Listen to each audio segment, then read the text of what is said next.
আসসালামু আলাইকুম। বেকার ভাই বোন বন্ধুরা, বাংলাদেশ সেনাবাহিনীতে আবেদন করতে উচ্চতা কত লাগে, ওজন কত লাগে, শিক্ষাগত যোগ্যতা কত পয়েন্ট লাগে, আর সেনাবাহিনী সৈনিকের পরবর্তী সার্কুলার কবে প্রকাশ হতে পারে, এই সকল বিষয় নিয়ে আজ A to Z আলোচনা করব। তো যারা নতুন এসএসসি পাস করেছেন অথবা ইন্টারে পড়াশোনা করতেছেন, সামনের সার্কুলারে আবেদন করবেন, মাঠ করবেন, তাদের জন্য আজকের এই ভিডিওটি খুবই গুরুত্বপূর্ণ হতে যাচ্ছে। আর বন্ধুরা, মূল ভিডিওতে যাবার আগে যারা এখনো এই চ্যানেলটি সাবস্ক্রাইব করেননি তারা প্লিজ চ্যানেলটি সাবস্ক্রাইব করে চ্যানেলটির পাশেই থাকবেন। আর বন্ধুরা, সেনাবাহিনী সহ এই প্রত্যেকটি বাহিনীর লিখিত ও ভাইবার 2024 সালে যে চূড়ান্ত সাজেশন, সেই সাজেশন কিন্তু আমার কাছে রয়েছে।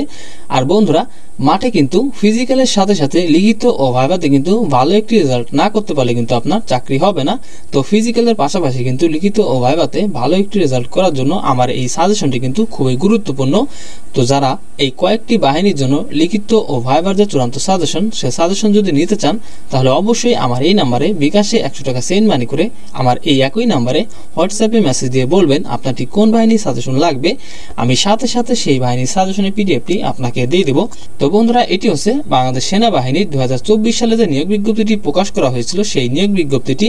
আর এই নিয়োগ বিজ্ঞপ্তি থেকে আমরা দেখে নেব আবেদন করার জন্য পুরুষ ও মহিলা প্রার্থীদের উচ্চতা এবং শিক্ষাগত যোগ্যতা ও ওজন কত লাগে।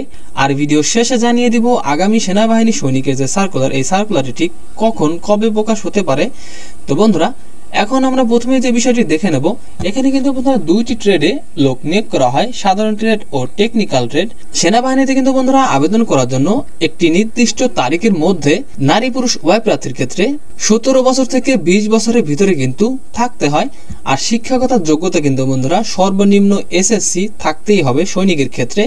আর এসএসসিতে কিন্তু যে কোনো শাখা থেকে জিপিএ 3 পয়েন্ট পেয়ে যদি আপনি উত্তীর্ণ হন, সেক্ষেত্রে কিন্তু আপনি সেনাবাহিনী সৈনিকে আবেদন করতে পারবেন। আর উচ্চতা কিন্তু বন্ধুরা পুরুষ ও মহিলা প্রার্থীর ক্ষেত্রে 5 ফুট 5 ইঞ্চি। এই 2024 সালে যে নিয়োগ বিজ্ঞপ্তিটি প্রকাশ হয়েছিল, এই নিয়োগ বিজ্ঞপ্তিতে কিন্তু বন্ধুরা পুরুষ ও মহিলা প্রার্থীদের ক্ষেত্রে কিন্তু উচ্চতা 1 ইঞ্চি কিন্তু কমিয়ে দেওয়া হয়েছিল, যার জন্য পুরুষ প্রার্থীর আগে কিন্তু 5 ফুট 6 ইঞ্চি হলে আবেদন করতে পারতো, আর এখন 5 ফুট 5 ইঞ্চি হলে কিন্তু আবেদন করতে পারে। আর মহিলা প্রার্থীদের 5 ফুট 1 ইঞ্চি হতে হয়।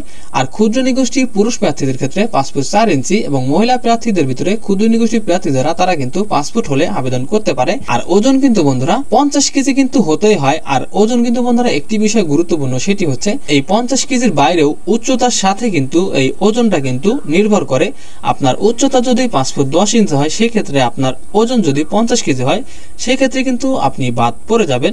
আর বুকের মাপ কিন্তু অবশ্যই পুরুষ প্রার্থীর ক্ষেত্রে স্বাভাবিক অবস্থায় 30 ইঞ্চি এবং বুক ভর্তি শ্বাস অবস্থায় কিন্তু 32 ইঞ্চি। আর মহিলা প্রার্থীদের ক্ষেত্রে স্বাভাবিক অবস্থায় 28 ইঞ্চি এবং বুক ভর্তি শ্বাস অবস্থায় 30 ইঞ্চি কিন্তু হতে হয়। আর এই সেনাবাহিনী সৈনিকে আবেদনের জন্য কিন্তু বন্ধুরা সাঁতার কিন্তু অবশ্যই জানতেই হবে, ন্যূনতম 50 মিটার। তো যারা সাঁতার জানেন না, তারা কিন্তু চাকরি হবার পরে কিন্তু যখন সাঁতার টেস্ট নেওয়া হবে, তখন কিন্তু আপনি চাকরি থেকে বাদ পড়ে যাবেন। তো অবশ্যই যারা সাঁতার জানেন না, তারা এই সময়ের মধ্যে কিন্তু সাঁতার শিখে নেবেন।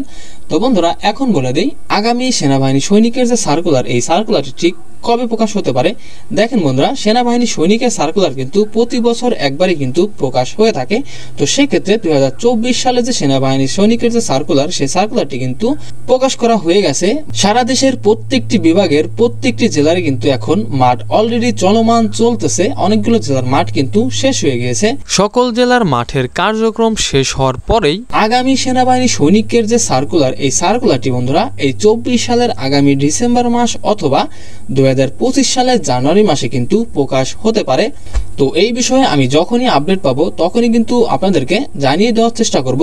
আর বন্ধুরা, আমি ফেসবুক মেসেঞ্জারে নারী পুরুষ আলাদা করে দুটি গ্রুপ তৈরি করেছি। তো যারা এই গ্রুপগুলোতে যুক্ত হতে চান, তারা অবশ্যই ডেসক্রিপশন বক্সে দেওয়া আমার ফেসবুক আইডির লিঙ্কে গিয়ে আমাকে ফেসবুকে মেসেজ দিয়ে বলবেন যে ভাইয়া, আমি আপনার হেল্প পয়েন্ট গ্রুপে যুক্ত হতে চাই। তো আমি আপনাদেরকে যুক্ত করে দেব। কারো যদি এই কয়েকটি বাহিনীর জন্য লিখিত ও ভাইবার জন্য চূড়ান্ত সাজেশন দরকার হয়, তাহলে অবশ্যই আমার এই নাম্বারে হোয়াটসঅ্যাপে কিংবা সরাসরি যোগাযোগ করতে পারেন। আর দেখা হচ্ছে পরবর্তীতে নতুন কোনো ভিডিও নিয়ে। ততক্ষণ সবাই ভালো থাকবেন, সুস্থ থাকবেন। আল্লাহ হাফেজ।